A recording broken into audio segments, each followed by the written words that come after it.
observatory. I have started looking at observatory like more than 20 years ago in a hydrological way. And then we evolved towards a more integrated way, looking at many more disciplines.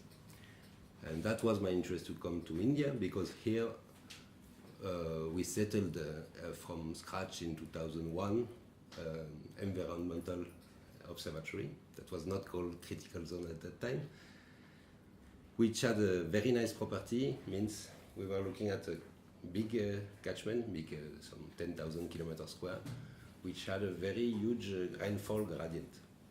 So it's in the south of Karnataka. It's a transect across the plateau from the Western Ghats ridge in the west, where you have a rainfall reaching 7,000–8,000 millimeters per year. And in few kilometers, like 40 kilometers, you decrease down to 600 millimeters. So you have 1 order of magnitude less. And it's a flat area because it's a plateau. It's the same kind of a bedrock, but under the influence of a huge climatic gradient. And this observatory is settled in the river, which is called Kabini, which is a tributary of the Cauvery River, going southeast to the Bay of Bengal. And this Kabini River has several tributaries that are perpendicular to the gradient. So you can study small catchments that are on same bedrock and under different influences. So that was a very beautiful laboratory to study the impact of rain and the climate on the processes governing water transfer. And the second interest was the human effect on this observatory was very different also according to the transect. So there are many drivers that are different and can be studied. Of course, the second reason for my interest to come here was a very interesting and stimulating collaboration with a partner at IISc, which, as you know, it's a great institution with very brilliant people. And this interaction, most of the French people who came at that time were coming from a naturalist background, means observation, then hypothesis, then maybe theory. While our colleagues from IISc were more doing theory and doing theoretical exercise, like solving numerically or analytically equations of water transport, using most of the time data from the literature and try to build a theory. So the encounter was quite stimulating because they were much better than us in theory, and we maybe were having a better feel of how you can ask questions from observation of the reality. And this is how this team was built, and has grown and evolved and became quite efficient and productive. And now we have a beautiful site, beautiful network of collaboration, and that's why I'm interested to work here. When did the term critical come into your business? When and how? In fact, in France, the term critical zone came quite late. As you might know, this is a term that was coined by geochemists who were interested in weathering, because weathering is a main process to control the CO2 balance at the geological scale. So I think this concept is maybe more than 10 years old, and it became like very important in our community as a federative concept, I would say 6–7 years ago only.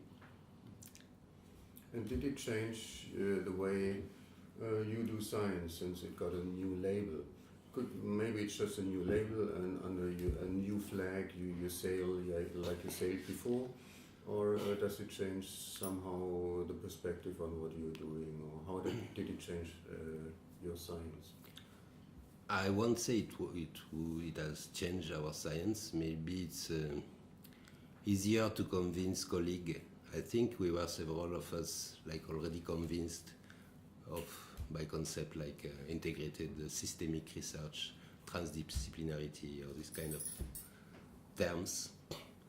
But knowing that there is a community that is growing, that is more and more visible in conferences, etc., with using this term of critical zone, is maybe easier to convey quickly what kind of objective we have and how we want to build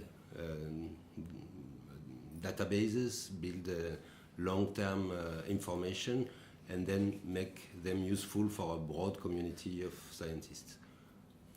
So it's a tool rather than a change of paradigm, I would say, for us as scientists.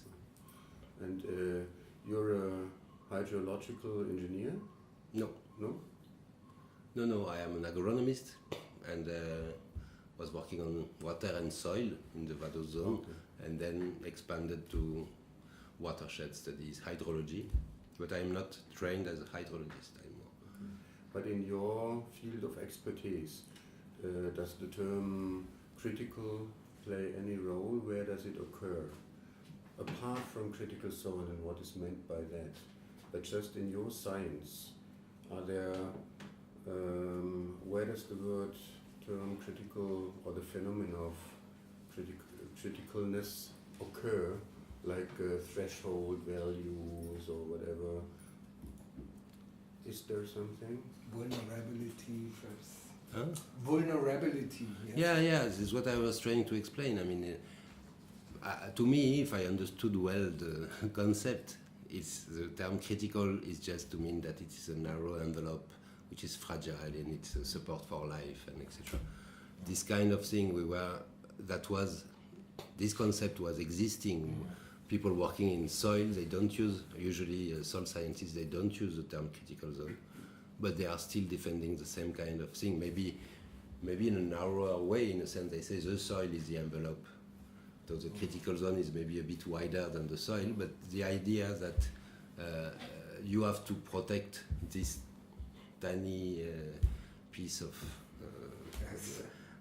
also this tiny layer of the surface of the earth, which is a basis for the interaction between life and minerals, I think is there in the scientific community for a long time.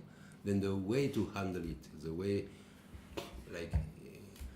you have a large part of the soil science community, for example, was interested during many decades on soil formation and phylogeny, like how soil derive for each other. Like the idea was to create the same kind of phylogeny that you have for life, rain. Like, can you have some kind of family, classes, species of soil, and then so this attempt was was organizing the work in soil science for decades, up to the point that probably many soil scientists realize it's not going anywhere. We will never have something really functional, and maybe it's better to talk about toposequence or to look at the soil in the way they function vis-à-vis their properties and their services they provide to life, to humans, etc. So there was a kind of a shift of paradigm. But no, I think the concept of critical zone is really a way to put a flag on a community and to an object. Maybe that's why I'm not really comfortable with putting so much of how do you say, passion or so much of involvement in an object. To me, in science, we have scientific questions and we have objects. And usually objects we consider that as a way to prove a theory which is broader, more generic. But I was trained not to define myself by my object, but rather by my questions. And so the term critical zone is an object. It's defined geographically, but it doesn't say anything about the question you have. So the question for me is, what are the tools, what are the concepts, what are the way to couple this discipline around this object? So maybe this object, critical zone, is a very nice object and quite important. It has an implication for the sustainability of life, whatever, but it is still a playground. It is just a place where you find it is interesting because in this place you will advance science, because you can ask questions in this area that maybe it's more difficult to ask somewhere else. But to some regard, Latour integrates some sort of animistic point of view. Yes, he says, or perhaps you know, that even matter or object may have own needs, our own intentions, our own affordances. Yes, or Michel Serres, perhaps you know him also. French philosopher says, okay, nature gives something to us, but we have to give something back. Yes. Would you agree with such kind of scientific or not scientific statement? Latour is talking of the parliament of things, that each thing has got a voice or should have a voice. I think he's not the only one to talk about human or non-human stakeholders. This is all this hybridization. So, yes. No, he's not the only one, of course. How does this relate to your work? Does this play a role in your work? Because I like the term that you say this is an object, and this object has an agency, maybe, or political dimensions, or yeah, but no, that doesn't play a role for me. Even though I have worked with anthropologists or ethnologists and discussed, I have done some other work in France on algal blooms due to agricultural activity, and I'm kind of used of interacting with them, telling the algae are also stakeholders in this, and they should be considered like you should consider the system not only by the actors like stakeholders of the society, scientists or farmers and activists or whatever,